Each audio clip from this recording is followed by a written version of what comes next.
Thank you for joining me for this month's Curators Tour. My name is Britt Mitchell, Curator of Exhibitions, and I will be taking you through From Antiquity to the Inevitable, Philip Baldwin and Ione Guggisberg in Wales, 2015 to 2025. Philip Baldwin and Ione Guggisberg began collaborating in 1979 when they met as students at the Orrefors's Glass School in Sweden.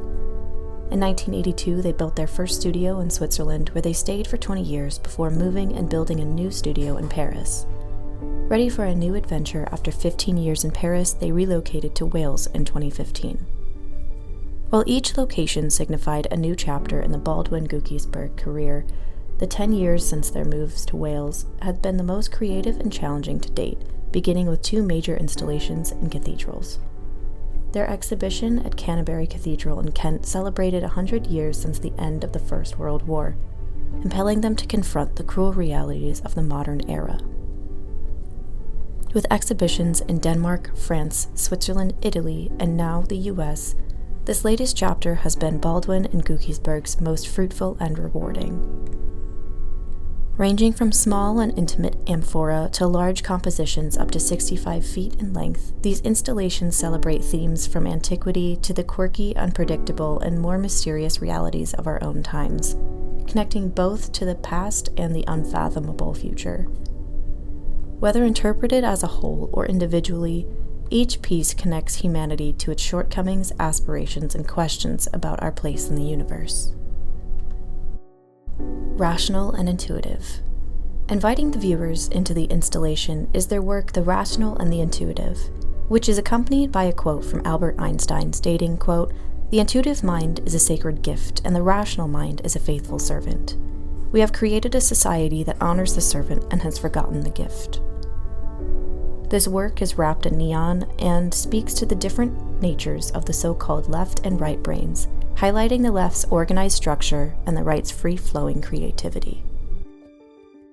In colorful abundance, the species nova are a true expression of Italian and calma blowing techniques, used to fuse separate components, married to the artist's signature motif, Italian buttato cutting techniques, creating a surface that is often resembling beaten metal.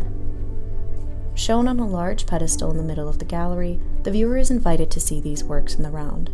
These sculptures are both whimsical and celebratory of glassblowing, but also seek to address the search for balance between society and the individual, expressed in groupings that retain their individuality of form.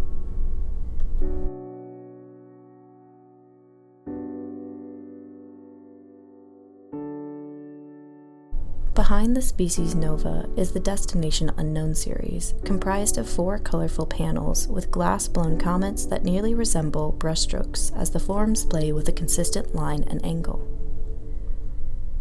The artist asks, who are we and where do we come from? More important, perhaps, where are we going?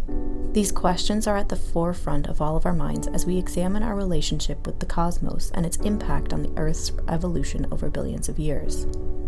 From the disappearance of dinosaurs to the worldwide mythologies of floods, the role of comets and meteors remains significant throughout human histories, both geologically and culturally. Shared next to these works is a comic that hangs in the artist's kitchen that was one of the inspirations for this work. Alongside the gallery walls are 3 of their boats. In the past decade, Baldwin and Guggisberg's work has become more consciously elusive and politically engaged, playing on their medium's 5,000-year history and connection with past civilizations. The metaphor of the boat and vessel started appearing in their work in 2009. Their 2018 installation at Canterbury Cathedral addresses themes of migration, inequality, and remembrance through the form of a 65-foot boat composed of 100 glass amphora. These works are also in part autobiographical, mirroring the artist's own history as nomadic wanderers, combined with their lifelong love of the sea and sailing. As we move into the second gallery, we are met with the timeless forms of their amphora throughout the gallery. The amphora began its journey with the artist as containers in their boats.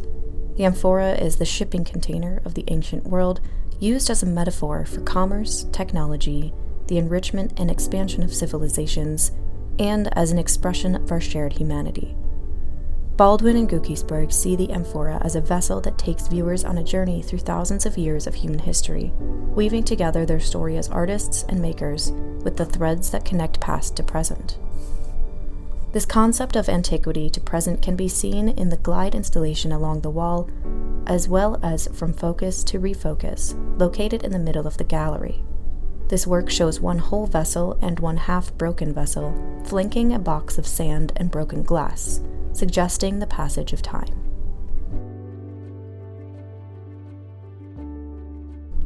The last work we will be discussing today is a stark black wall installation comprised of 257 pieces, named Amphora Metaphor.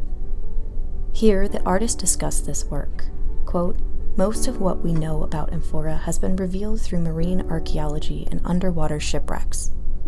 Not a week after conceiving the black amphora wall, a friend shared with us the news of a sunken shipwreck of amphora, which had nestled to fill the approximate shape of the boat they had been traveling in when it sank.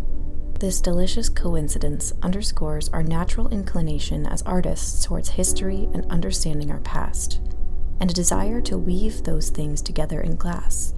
An acknowledgement, as the critic James Ude once wrote, that what we are is rooted in what we were, but we are always heading somewhere we have never been before." I thank you for joining me for today's tour. If you wish to see Baldwin and Guggisberg's installation in person, please visit the museum before its closing on November 16th.